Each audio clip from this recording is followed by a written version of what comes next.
और अब दिल्ली खासकर रिंग रोड से इंडिया गेट की तरफ जाने वाले लोगों को जाम से मुक्ति मिलेगी। पीएम मोदी ने एक ऐसे इंटीग्रेटेड ट्रांजिट कॉरिडोर का उद्घाटन किया है जो दिल्ली के दिल से गुजरने वाली भीड़ को राहत देगा। इस कॉरिडोर में मुख्य टनल के साथ साथ 6 अंडरपास बनाए गए हैं। प्रगति वाली ये सुरंग करीब 1.5 किलोमीटर लंबी है।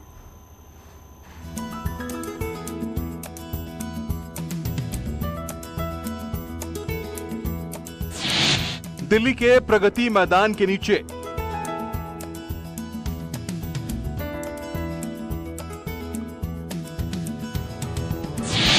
Integrated transit corridor.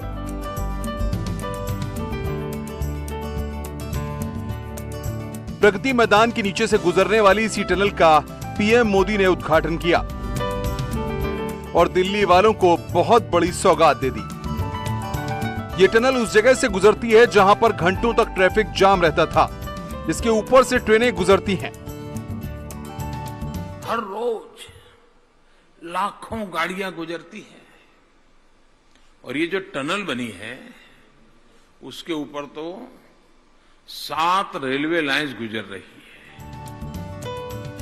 PM Modi ने टनल का फीता काटने के बाद खुली गाड़ी से जायजा लिया, टनल से जुड़ने वाले सभी अंडरपास को देखा। दीवारों पर अद्भुत चित्रकारी की गई है। सुरक्षा के सभी मानकों को ध्यान में रखकर इस इंटीग्रेटेड ट्रांजिट कॉरिडोर को तैयार किया गया है।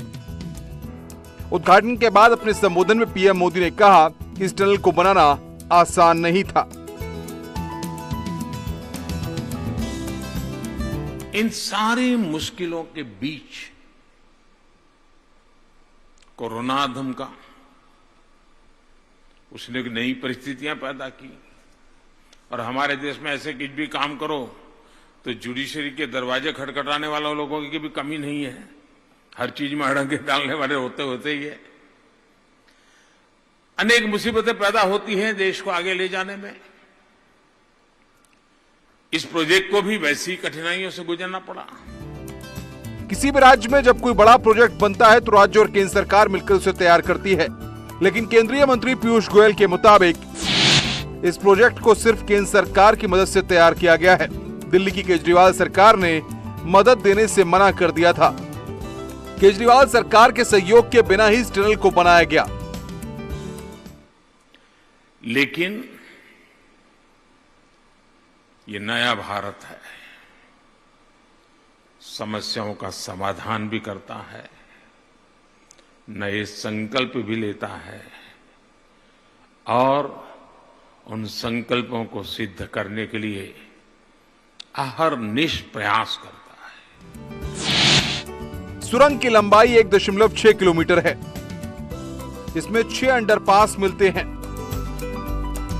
4 अंडरपास मथुरा रोड पर, 1 अंडरपास भौरव मार्ग पर और 1 रिंग रोड पर है। दिल्ली की यह पहली सुरंग है जो दिल्ली वासियों को जाम से निजात दिलाएगी। इससे दिल्ली, नोएडा और गाजियाबाद से इंडिया गेट और अन्य क्षेत्रों की यात्रा करने वालों को अब मथुरा रोड और भैरव मार्ग पर ट्रैफिक जाम का सामना नहीं करना पड़ेगा। ये हमारे इंजीनियर्स, हमारे श्रमिक, मैं इन सबको भी बहुत बधाई देता हूं। उन्होंने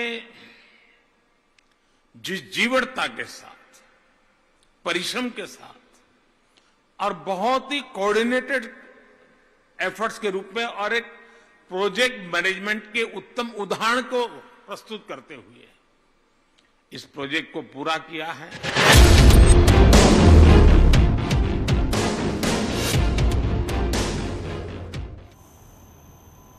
दिल्ली के व्यस्ततम इलाकों में बने इस टनल कॉरिडोर का उद्घाटन करने के बाद पीएम मोदी ने टनल का जायजा भी लिया। टनल के दोनों तरफ दीवारों पर बनी अलग अलग तरह की कलाकृतियों को उन्होंने देखा। उनके बारे में साथ में चल रहे इंजीनियर्स और एक्सपर्ट से जानकारी भी हासिल की।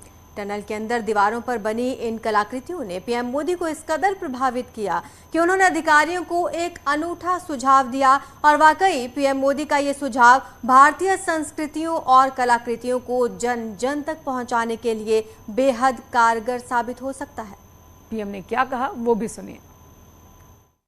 मैं थोड़ा विपरीत सुझाव देना चाहता हूं।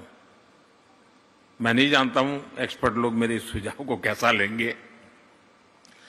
मेरा सुझाव है, वैसे भी संडे को थोड़ा ट्रैफिक कम होता है, क्या संडे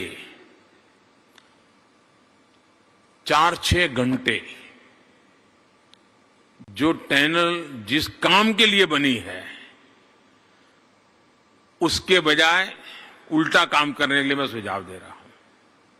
संडे को 4-6 घंटे किसी भी व्हीकल को वहां एंट्री न दी जाए और हो सके तो स्कूल के बच्चों को पैदल ये आर्ट गैलरी दिखाई जाए, बहुत बड़ी सेवा होगी।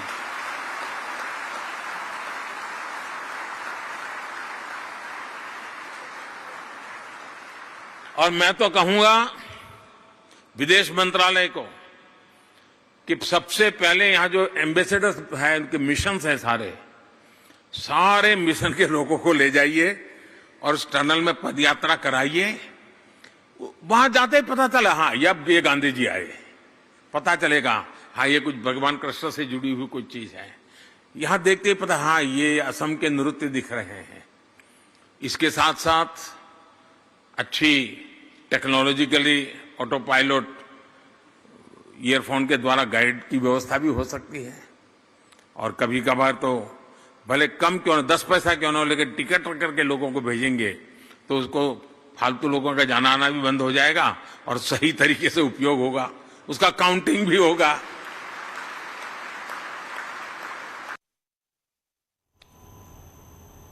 फिलहाल इतना ही, आप देखते रहिए न्यूज़ 18। खबरों का सिलसिला जारी है।